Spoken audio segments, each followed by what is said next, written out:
आज का मौजू है humanism, which is a movement from the 14th to the 16th century. वैसे तो ह्यूमनिज्म का लफ्ज़ आम जुबान में भी इस्तेमाल होता है, हम उसको इंसानियत परस्ती कह सकते हैं। और बहुत सारे लोग ये कहते हैं कि जी व्हेन दे वांट टू से कि मैं तमाम इंसानों की बराबरी में यकीन रखता हूँ, तो दे विल ऑफन से आई एम अ ह्यूमनिस्ट। इसका मतलब ये है कि ये मूवमेंट कंटेम्प्रेरी भी है, मगर इसकी जो शुरुआत है in a as a distinct movement, as a distinct way of looking at the world, are really in the Italian Renaissance. So इसकी जो शुरुआत हुई वो इसी तरह से हुई कि जिस तरह यूनिवर्सिटी की शुरुआत हुई, और वो ये थी कि वकीलों को पढ़ाना लिखाना था, क्योंकि आपको पता है वकील ने आपकी वकालत करनी है, आपका मुकदमा सामने रखना है. So it's important that they are able to do so in a way that is eloquent and good. So the need for universities and the need for educated lawyers also created, in turn, the need for being able to express yourself in a way that was eloquent and persuasive. And that, of course, is exactly what rhetoric is all about. Rhetoric is about persuasive speech.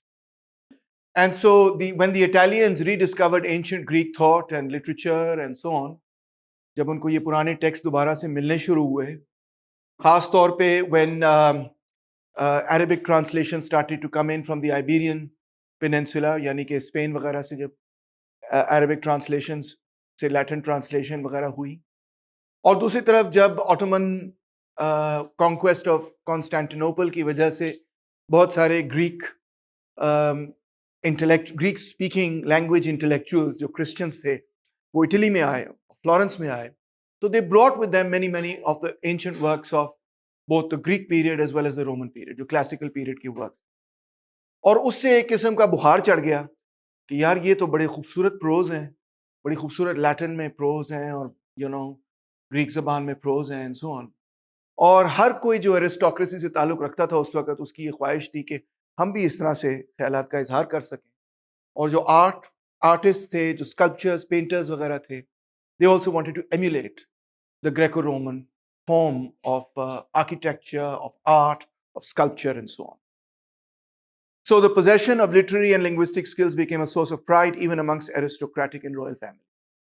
और आप देख सकते हैं कि even in Pakistan, or much rather even across North India, एक बड़ा जो aristocratic, जिसको कहना चाहिए सिंबल है, निशानी है, वो यही है कि अगर आपकी उर्दू बड़ी पर्शियनाइज किस्म की उर्दू है, और अरबी और फारसी आप जानते हैं, और आप इकबाल के फारसी शेर समझ सकते हैं, तो इसका मतलब है आप जो है आपको वो एलीट स्टेटस मिलता है. वो पुराने ज़माने की बातें थी जब यहाँ पे पर्शियन इन्फ्लुएंस बहुत ज़्यादा था. अब आपको एलीट स्टेटस तब मिलता है जब आप अंग्रेज़ी में मुँह चिब्बा करके अंग्रेज़ी में मिल्टन को और कीट्स को और शेक्सपियर को कोट कर सकते हैं. पर पुराने ज़माने में of course it was Ghalib. आप भी जानते होंगे कि उस पीरियड के अंदर जो मुगल कोर्ट था, वो बहुत स्ट्रांगली अप्रिशिएट करता था उर्दू पोएट्री को, और Bahadur Shah Zafar even thought of himself as a poet. He wrote many poems, etc. So this is not unique to Western culture or civilization. In fact, linguistic ability पर स्किल हासिल करना और अबूर हासिल करना और उसको बिल्कुल सही तलफ़्फ़ुज़ से बोलना is considered to be the mark of being an aristocrat. यही वजह है कि जब पंजाबी सिंगर्स वगैरह जो हैं को गज़ल गाते हैं, तो अक्सर जो बड़े ज़बान के बड़े पक्के लोग होते हैं, वो उनसे कहते हैं कि नहीं, ये तुमने जो लफ्ज़ बोला है इसकी अदायगी दुरुस्त नहीं है. चाहे तुम्हारी पिच बिल्कुल ठीक हो, तुम्हारा सुर बिल्कुल ठीक हो, मगर लफ्ज़ की अदायगी पे बड़ा ज़ोर होता है गज़ल की गायकी में. Again, why? Because it's a mark of being part of the aristocracy. It's a mark of class privilege. And it was no different here with respect to the rediscovery of the classics, that very quickly that kind of Latin, that kind of literature, that kind of ability to express yourself became a mark of the aristocratic class in um, Italy.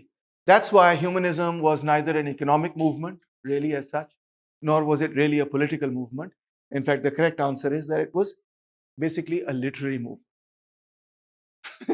How many of you got that right? Okay, not bad. अगर आपने ये लिखा है कि it was an movement for educational reforms, वो भी दुरुस्त बात है. How many of you wrote that? Okay, वो भी करेक्ट है, ठीक है। सो अगर आपने लंबी सी एक्सप्लेनेशन लिखी कि वो कैसे वो एक पॉलिटिकल मूवमेंट थी या कैसे इकोनॉमिक मूवमेंट थी, दैट्स नॉट मेनली करेक्ट। तो humanism was mainly a literary movement and a movement for educational reforms, जिसमें से मैंने पिछली क्लास में भी हिंट दी थी कि जिसमें से ह्यूमैनिटीज का पूरा एक शोबा निकला, humanities as a syllabus developed. So probably the earliest person who's considered the father of the humanist movement is Francesco Petrarch, who was a poet in his own times. और उसने ही ये लफ्ज ये फ्रेज कॉइन किया, the dark ages. उसने ये कहा जब से रोम तबाह हुआ है उसके बाद से लेके अब तक यूरोप की डार्क एजेस हैं, जिसके अंदर कोई खास लर्निंग नहीं हुई, कोई लिटरेरी डेवलपमेंट नहीं हुई, कोई साइंटिफिक एडवांस डेवलपमेंट वगैरह नहीं हुई। और इनफैक्ट कौन साइंटिफिकली एडवांस कर रहा है, डेवलप कर रहा है, उनके नुक्ता नज़र में भी और राइटर्स के नुक्ता नज़र में भी, this is the golden period of the Arabs and the Persians and Islam in general. So his view was that we have to go back to the Greco-Roman world, the classical Roman world. उसको हमने उसके बारे में हमने सीखना है, उसके बारे में हमने पढ़ना है, उसको हमने समझना है। अब गौर करें कि ये कैसा एक किस्म का फुल सर्कल है। फुल सर्कल इस सेंस में कि Europe is dominated by the Greek Roman culture of this classical period, और इसमें कोई शक नहीं कि सेंट अगस्टीन के बाद एंड सो ऑन एक पूरा रिएक्शन सेट इन होता है यूरोप में, जिसमें वो सारा वो पेगन कल्चर और इस सब चीज़ों को वो भूलना चाहते हैं, उसको तोड़ना चाहते हैं, उसको तबाह करना चाहते हैं, बिकॉज वो कंसिडर करते हैं कि रोम बड़ा ऑप्रेसिव है, रोम बड़ा एक्सप्लॉइटेटिव है, रोम में बड़ा जबर होता है, और होता भी था। And they don't want to do they don't want to have anything to do with that. और इतना लंबा एक किस्म का साइकिल चलता है कि जिसमें वो they don't want to have anything to do with their own history culture etcetera, they want to change it. And instead वो क्या अडॉप्ट करते हैं, एक ईस्टर्न रिलीजन को विच इज क्रिश्चियनिटी, उसको अडॉप्ट करते हैं और ऑब्वियसली उसको मर्ज करते हैं with their own culture that they can not help but to, because culture जो है वो कंप्यूटर की तरह रीस्टार्ट तो नहीं हो सकता, you build on what already exists, तो वो दोनों चीजें मर्ज हो जाती। मगर अब आप देखें कि by this time, by the 14th century, यानी कि 1000 साल तकरीबन बाद, उलट रिएक्शन अब शुरू हो जाता है और लोग कहते हैं कि नहीं यार, वो सिविलाइजेशन बड़ी ग्रेट थी, बड़ी ज़बरदस्त थी, और हमने जो उसके बाद सिविलाइजेशन बनाई बल्कि उसने हमें डुबा दी। तो इसको एग्जामिन करने के लिए हमें इस बात को समझना बहुत ज़रूरी है कि 1000 साल बीच में गुजर चुके हैं। तो सिचुएशन वो नहीं है जो पहले है। एक तो वो बिटर मेमोरीज नहीं रही ऑफ दैट पर्टिकुलर पीरियड, ठीक है ना। हो सकता है कि आपकी किसी से दोस्ती यारी हो और उसने बड़ी आपके साथ आपका मजमून चोरी कर लिया हो और आपकी बड़ी उससे लड़ाई हो गई हो किसी बात पे, खोखे से उसने आपकी ब्राउनीज चोरी कर ली हो, जो भी, आई डोंट नो। मगर फिर टाइम गुजर जाता है, उसके बाद you only remember the good things and you like यार, अच्छा भला अच्छी भली मेरी दोस्त थी, या मैं उससे लड़ पड़ी वगैरह जो भी, और फिर दोबारा आपकी दोस्ती हो जाती। तो इसी तरह आप समझे दिस इज व्हाट हैपेंस। मगर by that time, time is elapsed। ना वो रोम रहा जिसके बारे में आपकी परसेप्शन अब बिल्कुल डिफरेंट है फ्रॉम व्हाट एक्चुअली एग्जिस्टेड, और ना आप वो बंदे रहे जिसने उस वक्त ब्राउनी पे लड़ाई की थी। आपकी परसेप्शन भी चेंज हो चुकी है और आपके लिए शायद ब्राउनी इंपॉर्टेंट नहीं। तो इसी चीज को तारीख पे जब आप अप्लाई करेंगे, तो ना तो उनकी इमेजिनेशन में जो रोम था वो रोम था जो वाकई रोम था। उनकी इमेजिनेशन में एक रोम था जो उन्होंने लिटरेचर वगैरह से डिस्कवर जरूर किया था, सिसरो को पढ़ के और एरिस्टोटल वगैरह और प्लेटो वगैरह को पढ़ के डिस्कवर किया था ग्रेको रोमन सिविलाइजेशन। मगर ये रियलिटी ऑफ रोम नहीं है, ये एक पहलू था रोम का जो उन्होंने रीडिस्कवर किया। तो उसमें वो पास्ट उनको अपना बड़ा सुंदर नजर आया, और उसके जो नेगेटिव एलिमेंट्स थे वो दे वर सो फार रिमूव फ्रॉम देम कि दे कुडंट सी देम। मगर सेकंड चीज उससे भी ज्यादा इंपॉर्टेंट है, और वो ये है कि वो खुद यूरोपियंस, अब Italians, have gone through 1000 years of history from the fall of Rome till now, this particular emergence of humanism। और उन 1000 सालों के अंदर बहुत बड़ी बड़ी तब्दीलियां हुई, कई जंगें हुई हैं, कई सल्तनतें बनी हैं, कई सल्तनतें टूटी हैं, चर्च बहुत बड़ी पैमाने पर बनी है। जैसे आपको बताया कि quarter to a third of the land, agriculture land church के कंट्रोल में है। Church is an incredibly rich organisation. कोई स्टेट नहीं है यूरोप के अंदर जिसके पास इतनी कुवत है जितनी चर्च के पास है। मगर यूरोप बजाते खुद फ्रैक्चर्ड है, कई छोटे छोटे स्टेट्स के अंदर फ्रैक्चर्ड है। उसकी पॉलिटिकल यूनिटी एग्जिस्ट नहीं करती, अगरचे उसकी एक रिलीजियस यूनिटी जरूर एग्जिस्ट करती है, क्रिश्चियनिटी एंड सो ऑन। और मजीद ये कि उसकी इकोनॉमी काफी ट्रांसफॉर्म हो चुकी है। ये नहीं कि अब वो रोम वाले पीरियड के अंदर नहीं है, वो पुरानी स्लेवरी और वो सब कुछ वो खत्म हो चुका है। और अब खास तौर पे इटली के अंदर, जैसे मैंने आपको बताया कि because of the unique position of the city states, they have managed to develop states that are autonomous, city states that are autonomous, and they have managed to develop states that are not controlled by the feudal lords. मगर अब वो states जो छोटे छोटे city states हैं, उनको कौन control करते हैं? मर्चेंट्स। और कॉमर्स जो है वो पहले से बहुत ज्यादा अब इंपॉर्टेंस रखता है after 1000 years of economic development, जो कि पहले इतनी इंपॉर्टेंस शायद नहीं रखता था।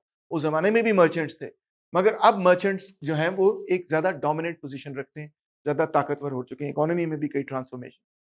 मैं कहने की कोशिश कर रहा हूं कि actually Italy and Europe is now on the verge of entering into a new mode of production.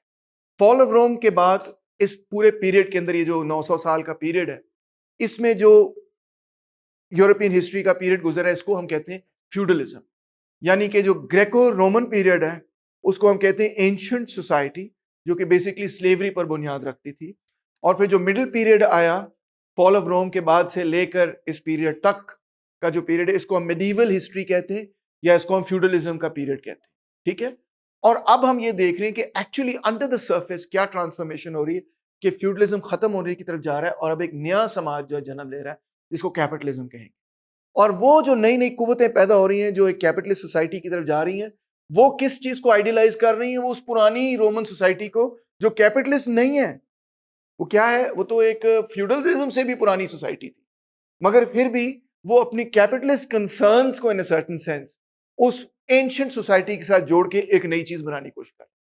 तो आपको याद होगा एक पिछले लेक्चर में मैंने ये कहा था कि sometimes we reach for the new with the vocabulary of the old. तो ये भी उसी की एक मिसाल है कि these people are reaching for something new. They want to create a new kind of society. But the vocabulary that they're using to imagine that new society is a vocabulary not of the present, which would be, of course, the vocabulary of the scholastics, of the church, etc., but of the past. So the vocabulary is of the past, but the hope is for a future. And this kind of interesting contradiction in intellectual terms remains all the time. And not just in Europe, but in many civilizations. So Petrarch ने क्या किया कि उसने एक तो ये कहा कि देखो कितना जबरदस्त ये लैटिन प्रोज है, लिटरेचर है, इसको हमें पढ़ना चाहिए। और इसके साथ साथ उसने ये कहा कि उसने एक पूरी लाइब्रेरी इकट्ठी की of the best Latin and Greek works etcetera, और उसने पूरी एक लिस्ट बनाई, लाइक अ रीडिंग लिस्ट। ये पढ़ो, अगर ये पढ़ोगे तो तुम्हारे तुम्हारे जबान पे अबूर आएगा, and you will become a better writer and better thinker and better orator etcetera. और उसने जो लिस्ट बनाई और उसकी जो रेकमेंडेड चीजें थी, और उसने जो ये बुखार पैदा कर दिया इटालियन सोसाइटी में, उसके नतीजे में ये 4 डिसिप्लिन्स का एक फॉर्मूला पैदा हुआ कि जो एरिस्टोक्रेटिक बंदा है, जो या खातून है या मर्द है, उसको ये 4 चीजों पर अबूर होना चाहिए। उसमें रेटरिक है, उसमें मॉरल फिलॉसफी है, उसमें पोइट्री और ग्रामर। ये 4 चीजें आपने पढ़नी है, और ये वो सिलेबस बना जिसको हम ह्यूमैनिटीज का सिलेबस कहते हैं उस वक्त जमाने में। अब तो नहीं उस तरह से रहा एग्जैक्टली, मगर this is the beginning of what we call humanities as a subject. ये 4 चीजें जब आप पढ़ेंगे, रेटरिक आपको, मॉरल फिलॉसफी, पोइट्री, ग्रामर, तो फिर मैं मानूंगा कि आप एक एजुकेटेड इंसान हैं। अब हम इस तरह नहीं सोचते। अब हम ये कहते हैं कि there is no core syllabus as such, but हम ये कहते हैं कि चलो तुमने कंप्यूटर्स पढ़ लिया, ठीक है। हम सिर्फ ये देखते हैं कि इसने मास्टर्स किया हुआ है, बैचलर्स किया हुआ, क्या किया हुआ, बस। मगर उस जमाने में ये नहीं देखा जाता था, ये देखा जाता था कि ये एक ब्रॉड किस्म की नॉलेज होनी चाहिए of the basics.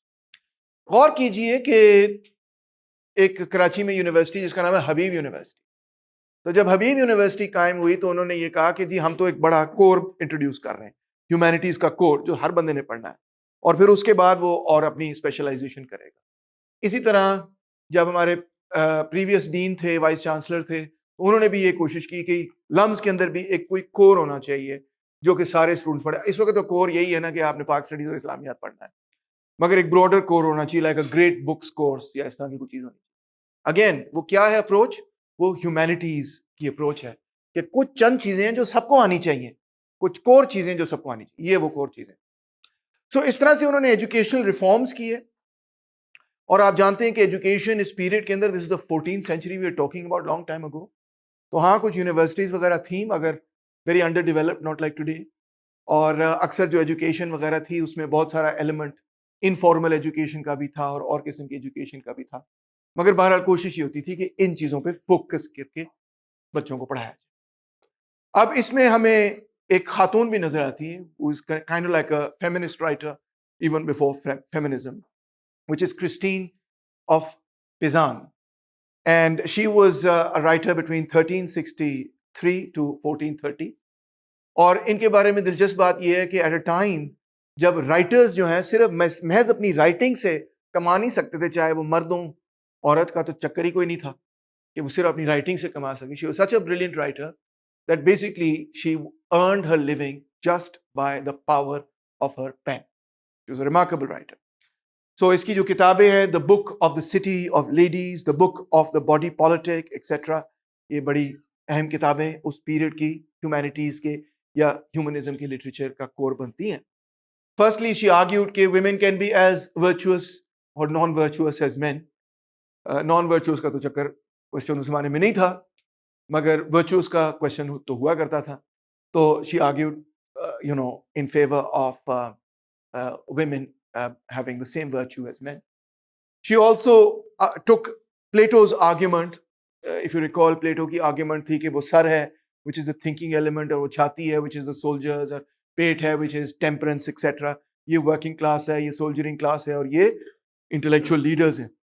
She took that idea and she said the ruler is the head, the knights and nobles are the active element, the chest, arms, and hands, so to speak, and the common people are the belly, the legs, and the feet, devoted to creating the means of subsistence. So she took ideas from Plato of the human body, body politic, yani your body is like the body politic of, the way the body operates is the same way in which the politics operates. That's the body politic of the state.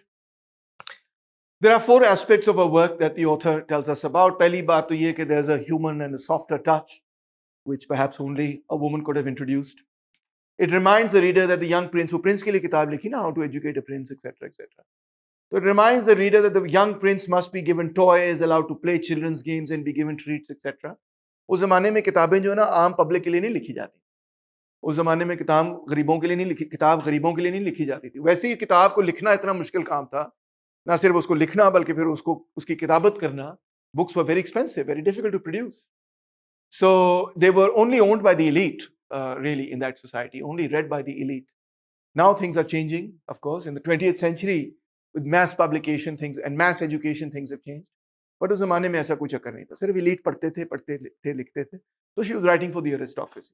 तो कहती कि हाँ उसको पढ़ाओ लिखाओ, मगर don't forget that the prince is after all also a child, and they must be allowed to do the things that children do. Secondly, she is ferociously critical of the church. बल्कि वो लिखती हैं, they are truly devils and the infernal abyss, for as the mouth of hell may never be filled nor satisfied, no matter how much it receives or takes, neither can their desires be satisfied or filled, since they have such great greed in them for money and luxuries, for which they do great evil to the people.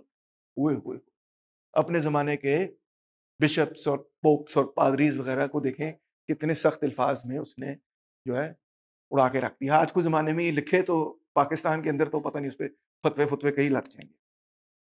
She also had great sympathy for the common people. Don't overtax them, be kind to them. You don't want them to hate the ruler, etc. And finally, she spoke about wisdom, temperance, justice, and courage, जिसके बारे में आपको पता होना चाहिए कि ये वो 4 मेन प्रिंसिपल्स हैं जो स्टोइक्स के लिए सबसे इंपॉर्टेंट है. स्टोइक्स वो रोमन पीरियड के फिलोसोफर्स हैं. तो ये 4 उनके कार्डिनल प्रिंसिपल वर्च्यूज हैं जो स्टोइक्स ने डेवलप किए. तो दिस आइडिया, इसकी सिग्निफिकेंस क्या है कि ये जो 4 प्रिंसिपल्स को इस तरह से इलेबोरेट करने का मतलब ये है कि you're going back to the Roman Stoics rather than to Christian ethics. So in that way also you see that this is very much part of the humanist tradition. Next we have Pico's oration. Pico della Mirandola died a young man. He couldn't write any mature work, but his oration became very, very central to understanding humanist literature. इसकी मज़ेदार बात ये थी, like many other philosophers, he said कि मुझे अपनी जायदाद में कोई हिस्सा उसा नहीं चाहिए. I can't be bothered taking care of the duchy and estate, etc. मैं सिर्फ एक काम करना चाहता हूँ और वो ये है कि मैं पढ़ने का और पढ़ाने का काम करना चाहता हूँ. I want to gain knowledge. I want to dedicate my life to learning. आप लोग कहेंगे दिमाग खराब सी मगर ऐसे कई लोग आए हैं जिनका दिमाग वाकई खराब था और उन्होंने आगे लोगों को का दिमाग भी खराब किया और तारीख का पूरा पहिया ही मोड़ दिया. But he was one of those people. और उसने किताब लिखी ऑन द उसने ओरेशन जो है on the dignity of man, जिसमें वो लिखता है God tells man to go and make of himself the highest and most intelligent thing that he can. In other words, the task of humanity is self creation or self recreation. और आप देखें कि ये humanist एक तरह का humanist main slogan बन जाता है कि इंसान, और बाद में एग्जिस्टेंशियलिज्म का भी स्लोगन बन जाता है कि इंसान अपने आप को खुद बनाता है और जिंदगी का अगर कोई मकसद है तो मकसद यही है कि to attain knowledge, to attain self awareness, to be the best that you can be, to develop your potential, to not waste your life on frivolities and making money or finding uh, fortune or fame or all of these things, but to really develop yourself as an individual. अब आप गौर करें जितनी पाकिस्तान के अंदर क्या दुनिया के अंदर यूनिवर्सिटीज हैं, उनका बेसिक स्लोगन यही होता है कि हम हर स्टूडेंट को उसके पोटेंशियल तक पहुंचाएंगे, हम आपका पोटेंशियल बढ़ाएंगे, पोटेंशियल तक पहुंचाएंगे, make you the best that you can. Her university का it shows you the incredible influence that humanism has over education. Erasmus, one of the most important figures of the humanist movement, the author writes that Erasmus defines the humanist temper and the full humanist range. इसका मतलब ये है कि literature, politics, philosophy वगैरह, Erasmus is the key figure to look at to understand humanism. He was born in 1469 and he was the illegitimate son of a future priest and a physician's daughter. And in that society, to be, even in today's society, to be born, in that way is a huge stigma, and yet he accomplished enormous things. So उसकी किताब The Education of the Christian Prince और एक और किताब In Praise of Folly are considered some of the most important works, especially In Praise of Folly. अब सबसे important बात Erasmus की है कि he was a pacifist. He was totally against any kind of war. He believed in peace. Or by the way, Erasmus, is considered one of like the founders of modern Europe in that sense.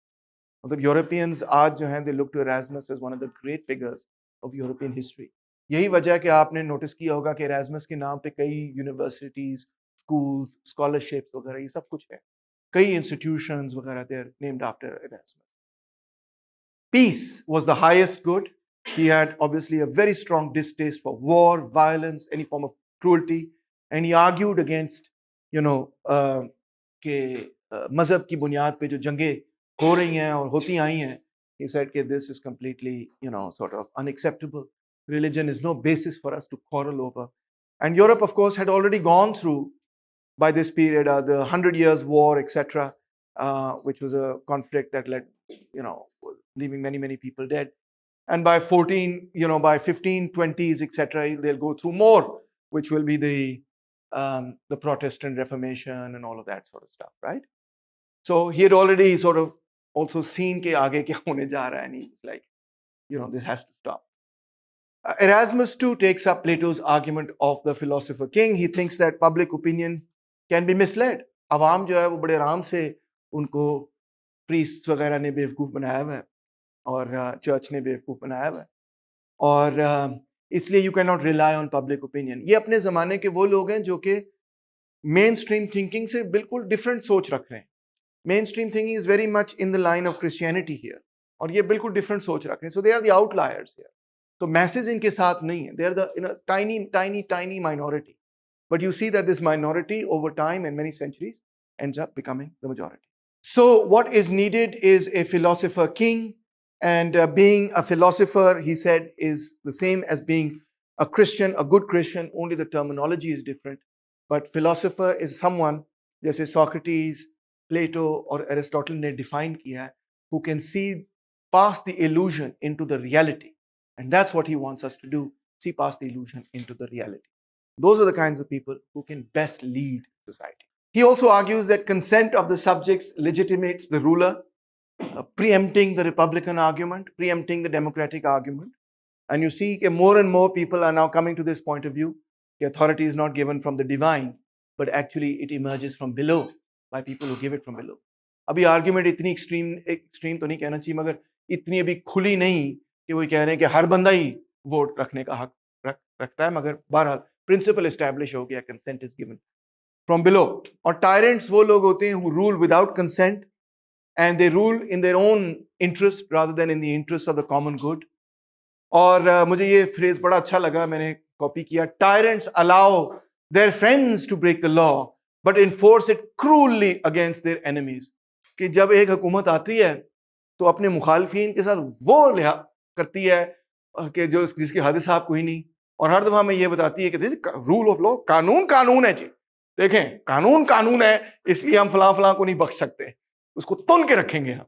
अच्छा, वो जब दूसरा आता है वो अपने सारे दोस्तों को माफ करता है और वो कहता है कानून कानून है, जो पिछला था उसकी मैंने ऐसी की तैसी फेर के रखनी है. और हर बंदा यही करता है कि अपने सपोर्टर, फ्रेंकली जितना मैंने देखा है, कि अपनी पार्टी के अंदर वो करप्ट लोग हैं तो वो उनको साथ खून भी माफ है, दूसरी पार्टी के अंदर करप्ट लोग हैं तो वो उनको वो सुई भी चोरी करेंगे तो पकड़े जाएंगे. अच्छा, he also advocated moderation in taxes. He said excessive preempting Machiavelli. He said अगर बहुत ज्यादा टैक्स लगाओगे तो लोग आपसे नफरत करेंगे, फिर आपको निकालने भी पड़ेंगे टैक्सेस, और निकालने के लिए लोगों को गला भी दबाना पड़ेगा, और इससे लोग जो आपके खिलाफ हो जाएंगे. And ruler should not be hated. So that's very much preempting Machiavelli. तो जरा कम टैक्स लगाएं, और वैसे भी जंग तो करनी नहीं, तो ये और भी अच्छा है. जंग के हवाले से again he says there are two kinds of rulers, the two kind of princes. और बाय द वे ये जो प्रिंस बाद में education of the prince, Machiavelli ने भी एरास्मस से ही द प्रिंस का ये पूरा लिया. उस जमाने के अंदर ये पूरा जॉनरा ऑफ लिटरेचर है जिसमें आप प्रिंस के लिए किताब लिखते हैं, एडवाइस टू द प्रिंस वगैरह लिखते हैं, education of the prince, advice to the prince. तो Machiavelli fits very much in that same genre. कहता है दो किस्म के रूलर्स होते हैं, एक वो हु सीक पीस और दूसरे वो who seek war. War is at odds with the project of living in a community governed by reason. And as I said, Erasmus के लिए the highest goal is precisely that. A peaceful community, law-abiding community that is governed by reason, where the task of the individual is to gain knowledge. A prince cannot revenge himself upon his enemies without first opening hostilities against his own subjects. So even अगर आपकी किसी से दुश्मनी है तो आपने अगर वो जंग लड़नी है, टैक्सेस लगाने हैं, ये करना है, वो करना है, लोगों से निचोड़ना है, लोगों से, अपने लोगों से लड़ झगड़ के फौज बना के तबाही करनी है, और ये सब कुछ करना है, क्या निकलेगा इस सब? कुछ कोई गेन होगी, नॉलेज में कोई इजाफा होगा, अकल में, शऊर में, nothing at all, just destruction, death everywhere. So he was totally against it. And also he was against the idea कि आप किसी को पकड़ के उसको टॉर्चर कर रहे हैं, मुझे इंफॉर्मेशन दो, और तुमने ये झूठ बोला, और तुमने क्विज में चीटिंग की, और no, he said this is cruel, cruel punishments and brutality should be stopped. अच्छा, by the way, ये जो पुरानी सोसाइटीज जितनी भी हैं, चाहे मुसलमान हो या क्रिश्चियन हो या जापानीज सोसाइटी हो या चाइना हो या जितनी इंडिया हो, जितनी भी पुरानी सोसाइटीज है ना, इनके बारे में एक बात समझनी बड़ी जरूरी है कि इन सोसाइटीज में कोई बड़ी पुलिस फोर्स नहीं है, कोई बड़ी सर्वेलेंस फौज बड़ी है, पुलिस नहीं कभी बड़ी होती थी. जिस तरह आजकल के जमाने में आपके पास एक बड़ी पुलिस है, स्टेट अपैरेटस उस जमाने के अंदर एक्चुअली काफी छोटा होता था. मैजिस्ट्रेट जो है वो जाके टैक्सेस टुक्सेस कलेक्ट करता था. उसके अलावा अगर आप पिंड शिंड में रहते हैं तो आपका स्टेट से कोई इंटरेक्शन नहीं है. आज भी अगर आप पंजाब के पिंडों में या सिंध के पिंडों में जाएं तो स्टेट से पेजेंट्स का कोई खास डेली इंटरेक्शन नहीं है. एक थानेदार बैठा होगा कहीं पे, वो भी किसी का पुत्र होगा वगैरह वगैरह, जो भी. समझ रहे हैं बात? ये जो आइडिया है ऑफ पुलिसिंग कि गाड़ियां बीच में से गुजर रही हैं, सबको देख रही हैं, क्या कर रहे हैं, क्या नहीं कर रहे, पैरे लगे हुए हैं, चेक पॉइंट्स लगे हुए हैं, आप गुजर रहे हैं, स्टिकर है नहीं है, लम्स के अंदर आप पहुंचे, आईडी कार्ड चेक कराओ, ये करो, ये सारा कुछ जो है ये बड़ा जदीद है. ये पुराने जमाने में ऐसा बिल्कुल भी नहीं है. सो पुराने जमाने, तो अब जब सर्वेलेंस, रियासत की सर्वेलेंस इतनी तगड़ी हो चुकी है पॉपुलेशन के ऊपर, रियासत बजाते खुद इतनी तगड़ी हो चुकी है. क्यों तगड़ी हो चुकी है? क्योंकि रियासत is now much richer than it was in the past. उस जमाने के अंदर अगर रियासत को पैसा इकट्ठा करती थी तो इस चीज में नहीं लगाती थी कि सिटीजन की सर्वेलेंस कैसे करेंगे. वो इस चीज में लगाती थी कि फौज बड़ी करें, कासल्स बड़ी करें, आर्मामेंट्स वगैरह, ये वो कैनन शैनन जो भी, इन चीजों पे सारे पैसे लग जाते थे. तो बाद में इन चीजों के लिए पैसे नहीं बचते थे कि सिविल एडमिनिस्ट्रेशन वगैरह को बड़ी डेवलप करें एंड सो ऑन. नो, अब पॉपुलेशन बढ़ती है, रियासत बढ़ती है, तो ये सारा कुछ डेवलप हो गया. तो पुराने जमाने में अगर इतनी वास्ट एडमिनिस्ट्रेशन नहीं थी, पुलिसिंग नहीं थी रियासत की, तो उनका तरीका ये था कि अगर, और ये हर जगह ही था कि अगर कोई बंदा कोई क्विज में चीटिंग करता है बिलफा, तो उसको ऐसी इबरतनाक सजा दी जाए, ऐसी इबरतनाक सजा दी जाए कि जिसकी वजह से सारे जो हैं डर जाएं, और डरने के बाद आप क्विज में चीटिंग ना करें। तो वो उसका पर्पस क्या है? उसका पर्पस ये है कि जब आप देखेंगे आप कहेंगे oh I better not do what he did, otherwise बड़ा प्रॉब्लम होगा। बट फ्रैंकली ये भी मैं आपको दिलचस्प बात बताऊं कि these things are totally ineffective, they totally ineffective. Why they? और इसमें जो सबसे मजेदार कहानी है वो ये है कि एक पीरियड है जिसमें जो ब्रिटिश गवर्नमेंट थी पुराने जमाने की मिडीवल गवर्नमेंट, वो सजाए मौत जो है ना, सजाए मौत, हर चीज पे सजाए मौत, चोरी पे सजाए मौत, इस पे सजाए मौत। इवन उन्होंने क्या किया कि जो पिक पॉकेटिंग होती है ना, ये जेब काट के जो आपके पैसे ले जाते हैं, उस पर भी उन्होंने कहा कि सजाए मौत होगी और सरेआम होगी। और दिलचस्प बात यह है कि जहां पे पिक पॉकेटर्स को सजाए मौत की जा रही थी, वहीं पे पिक पॉकेटर्स जो है पिक पॉकेटिंग करते थे। वहां से लोग अपनी चीजें खोना शुरू कर देते थे, सामने सजा हो रही है पिक पॉकेटिंग की, मगर वो पिक पॉकेटिंग कर रहे हैं। उसकी वजह यह थी कि क्योंकि रियासत जो है, लोगों को पता है कि एक अनलकी बंदा वो पकड़ा गया है, उसको इबरतनाक सजा है, मगर इतने सारे लोग हैं जो उसमें मुलविस हैं कि एक आधा बंदा पकड़ा गया, so what, and you are ready to take that risk for that punishment even thinking कि you won't get caught. So it's not the severity of the punishment that creates a well-ordered ruled society, but in fact the certainty of punishment that does it. Punishment फिर पूरे punishment के ऊपर नुक्ता नजर एराज्मस वाला बन गया कि instead of giving a severe punishment, give a softer punishment, but give it to everybody who violates the law. Instead of giving it to one person कि वो इबरत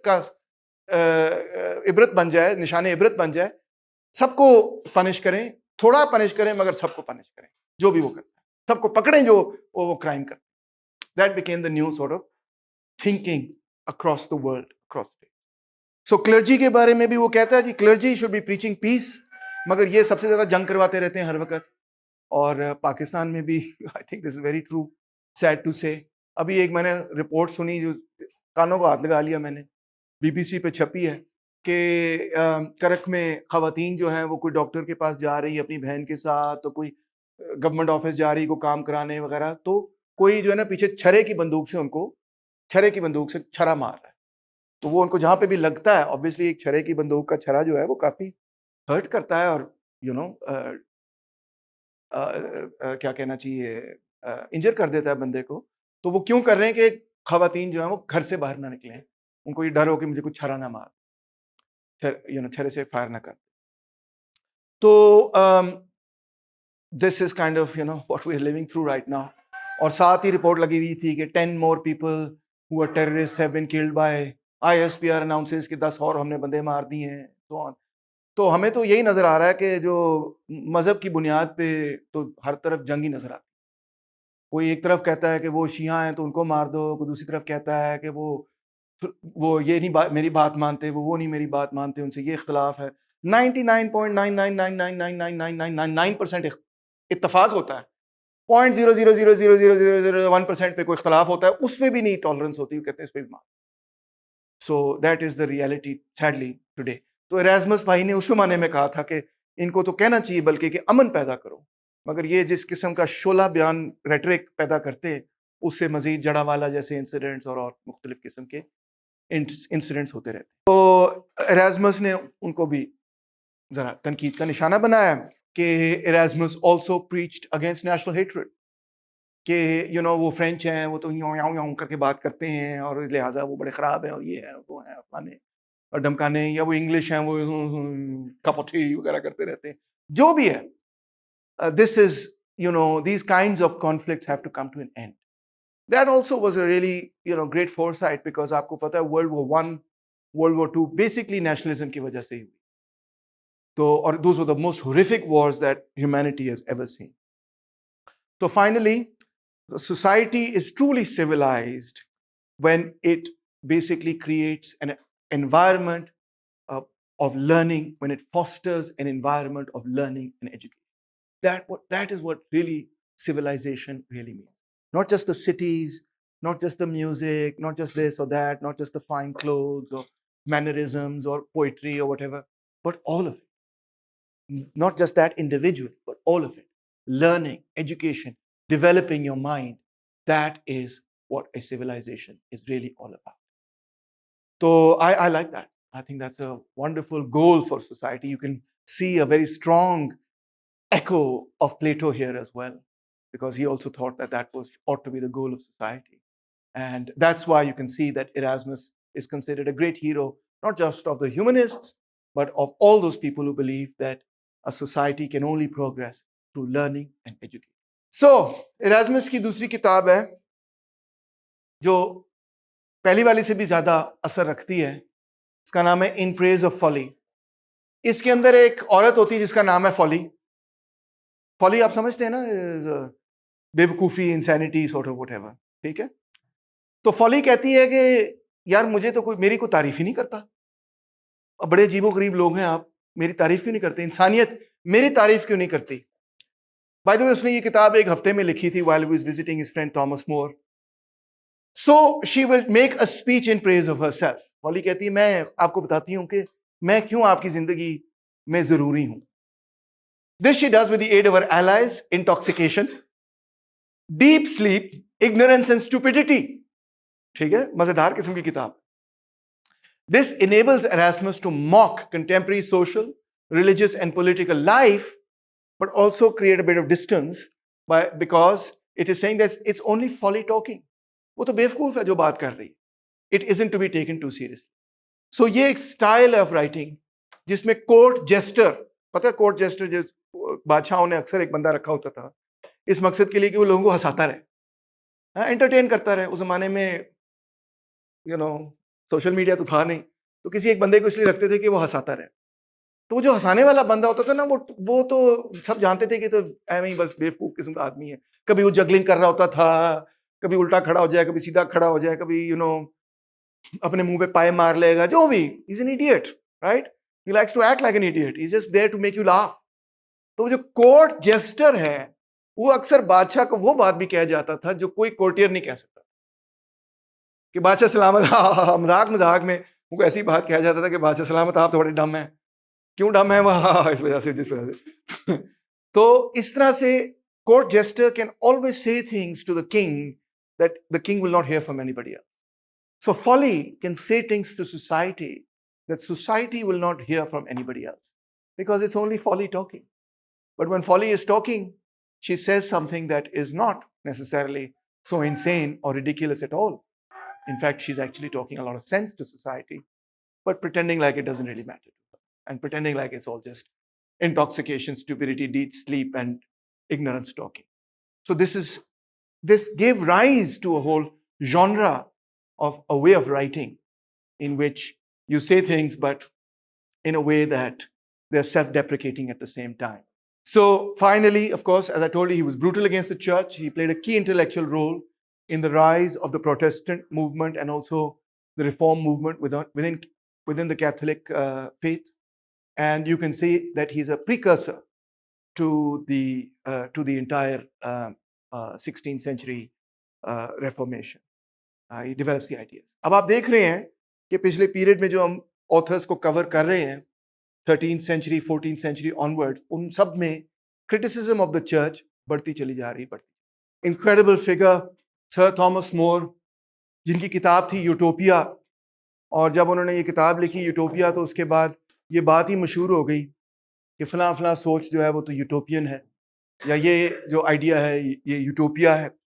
But More didn't write it with that intention.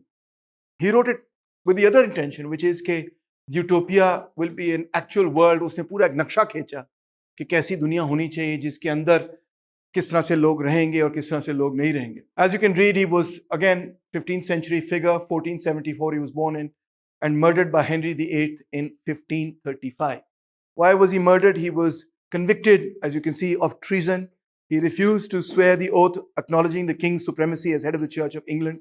आपको पता है कि ये उस ज़माने की बात है जब हेनरी VIII ने पहले कैथरीन से शादी की हुई थी, जो उसके बड़े भाई की विडो थी, और फिर उसने ये कहा कि मैं तो कैथरीन से ब्याह नहीं करना चाहता, और उसने कहा मैं तो उसको तलाक देना चाहता हूँ. और पोप से उसने कहा कि मैं तलाक देना चाहता हूँ, और पोप ने भाई हम क्रिश्चियन हैं, तलाक तलूक का कोई चक्कर नहीं है, प्लस वो स्पेन की शहजादी है, तो इससे तुम्हारे और स्पेन के ताल्लुकात ख़राब हो जाएंगे, तो ये तो टोटली अनएक्सेप्टेबल बात है। तो उसने कहा नहीं, मैंने तलाक देनी। उसने तलाक दे दी और उसने एन बोलेन से शादी कर ली। और इससे बड़ा क्राइसिस पैदा हो गया, क्योंकि एन बोलेन जो है वो तो एरिस्टोक्रेसी वगैरह से ताल्लुक भी नहीं रखती थी।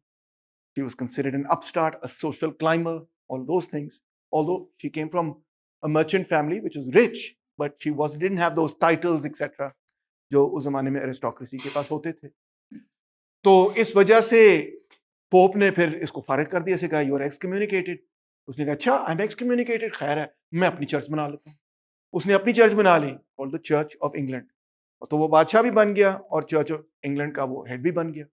तो जब ये बात थॉमस मोर के सामने आई तो मोर ने कहा सर ये तो ज्यादा ही हो गया, ये मैं नहीं बर्दाश्त कर सकता, I want to stay loyal to the Pope and to the church.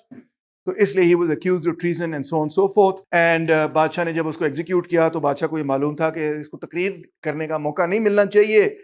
So because अगर ये तकरीर करेगा तो you know he will justify himself and public इसके साथ हो जाएगी और कहेगी कि नहीं इसको एग्जीक्यूट ना किया जाए वगैरह वगैरह। So Magar more obeyed to the last. He says, I die the king's good servant, but God's first. So I accept this punishment. So, what were the circumstances of England at the time? More felt a great distaste for the pomp and circumstance of the rich and powerful and anger at the misery of the poor. उस जमाने के अंदर wool की production और wool से clothing वगैरह बनाना was one of the main methods of making lots and lots of money.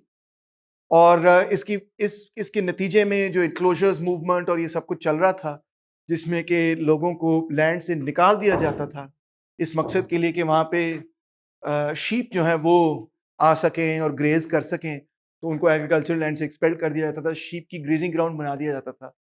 तो it was almost like the sheep had consumed human beings, had consumed families and made them destitute and vagabonds and extremely poor and so on, thrown them off their land. So this was a horrible period. And how did the Tudor government, yani Henry VIII ki government and so on, how did it respond to that? With savage penalties for theft, for vagrancy and so on. And उनको मार देते थे, कुट देते थे कि ये क्या इधर बेगिंग शेगिंग कर रहे हो और ये कर रहे हो और चोरी कर रहे हो। ऑब्वियसली चोरी तो होनी थी, जब इतने गरीब हो गए थे वो तो जिंदा रहने के लिए चोरी भी करते थे, तो उनके खिलाफ ब्रूटल किस्म की punishments थी. So in this century, England, willing workers were thrown out of work, hanged for stealing or whipped for vagrancy.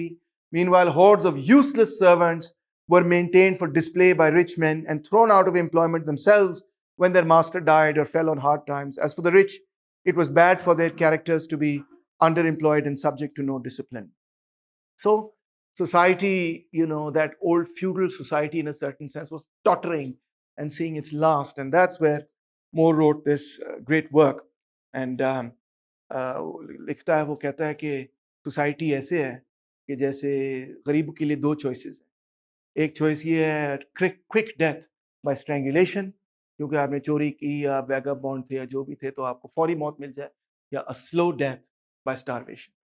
कुछ लोग ये कहेंगे कि आईएमएफ के रिफॉर्म्स के बाद ऐसे लगता है कि ये 16th सेंचुरी इंग्लैंड की बात नहीं हो रही, बल्कि 21st सेंचुरी पाकिस्तान की बात हो रही है, क्योंकि यहाँ पे भी गरीब के लिए यही दो चीज़ें हैं, a quick death, by some this means or that means, or a slow death by starvation. Those seem to be the choices in front of the poor even today. So मोर ने पूरी एक ये किताब लिखी और उसका पूरा एक नक्शा बनाया of an ideal utopian society, a communist utopia. So utopians run a communist economy where everyone must work for 6 hours a day and every family draws on the common stock for necessities. कोई तबकात वगैरह नहीं है, कोई गुर्बत वगैरह नहीं, everybody has to work and everybody gets food, etc. There's no central government. All towns are of the same size.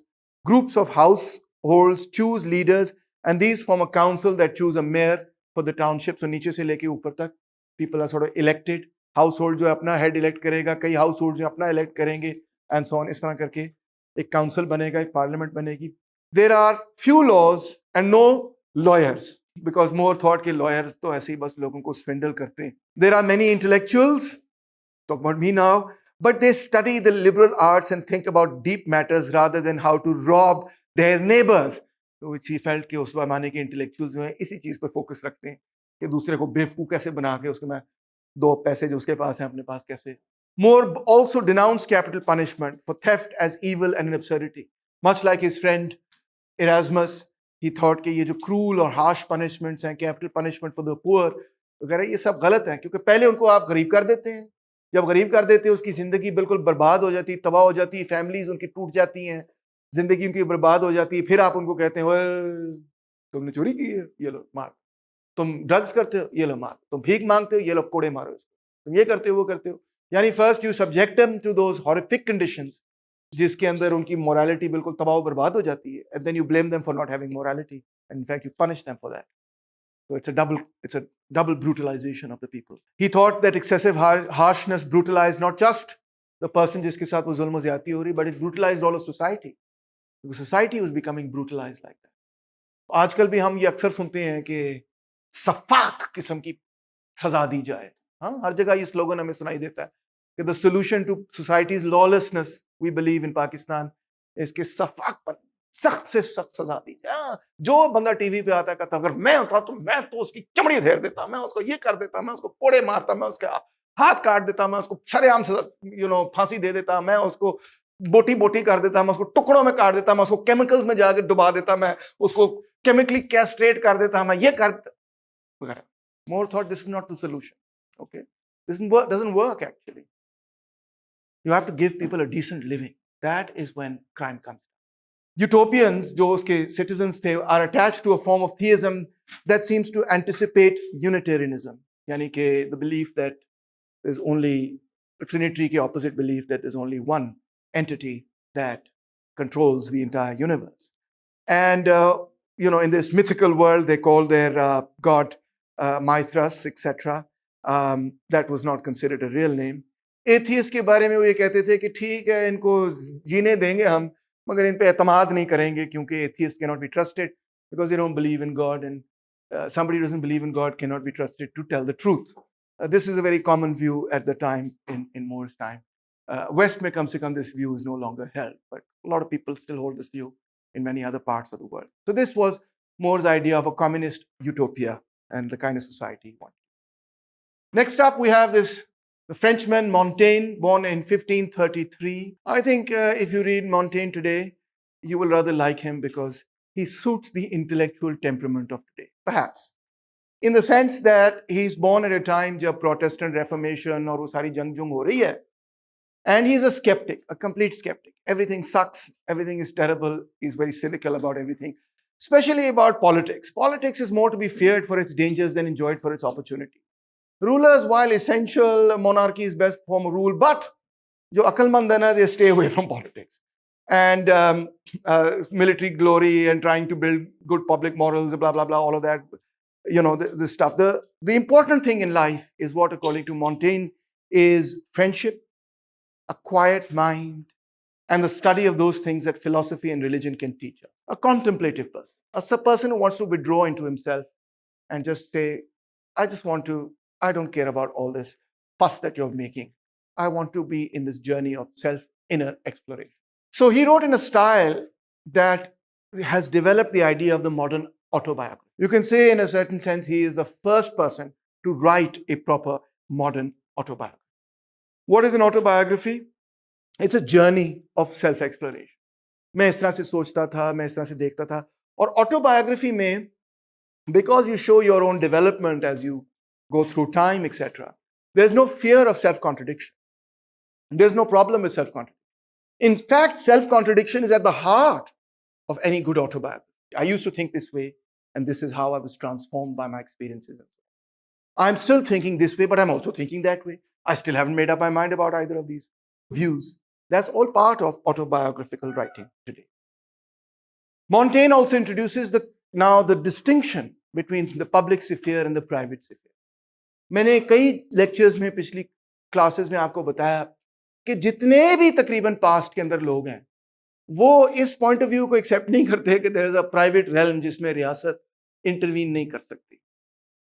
प्लेटो के लिए कोई मसला नहीं है, अरिस्टोटल के लिए कोई मसला नहीं है, स्पार्टन्स के लिए कोई मसला नहीं, लाइकर्गिस के लिए कोई मसला नहीं. वो ये कह सकते हैं कि हम आपको ये भी बताएंगे किससे शादी करनी, कब बच्चे पैदा करने, कितने बच्चे पैदा करने, बच्चों के साथ करना क्या है, क्या पढ़ाना है वगैरह. There's no such thing as this is my private mamla. Give me some space. No, there's no concept of space. or personal space or private space. The state can intervene in private matters. Religion also does not accept this public-private distinction as such. Much of what religion talks about, चाहे हम Christianity की बात करें, Islam की बात करें, is actually deeply private. You know, religion will guide you about how to have your relations with your wife or your husband, how to manage your children, how to prepare your meals, how to say your prayers, how to cleanse yourself. All of these things are part of various religions, right? And these are all now considered very private things. But in the past, these were considered to be part of there was no distinction between the public-private realm.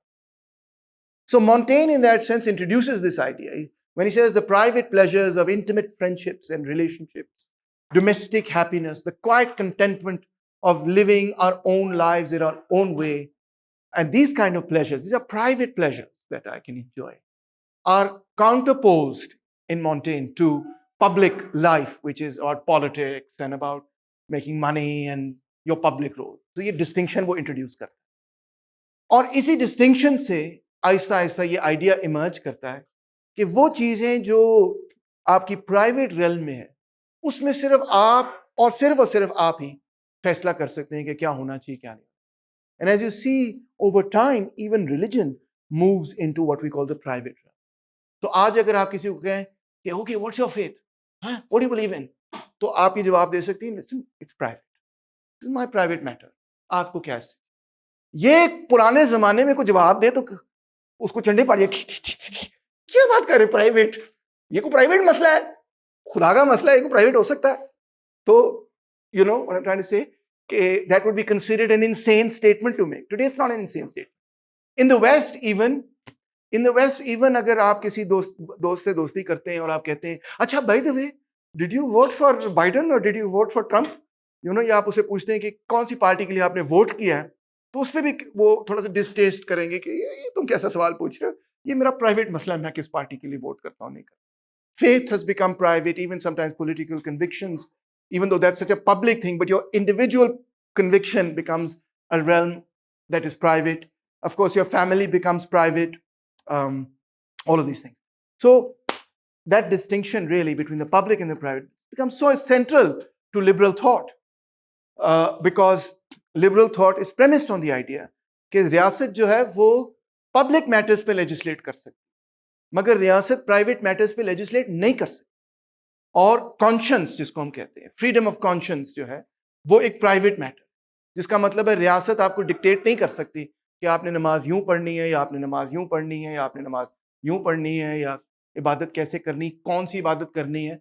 Modern conception of a liberal democratic state is that the majority cannot dictate to you what your conscience is or what your faith is. That is your private individual choice and yours alone.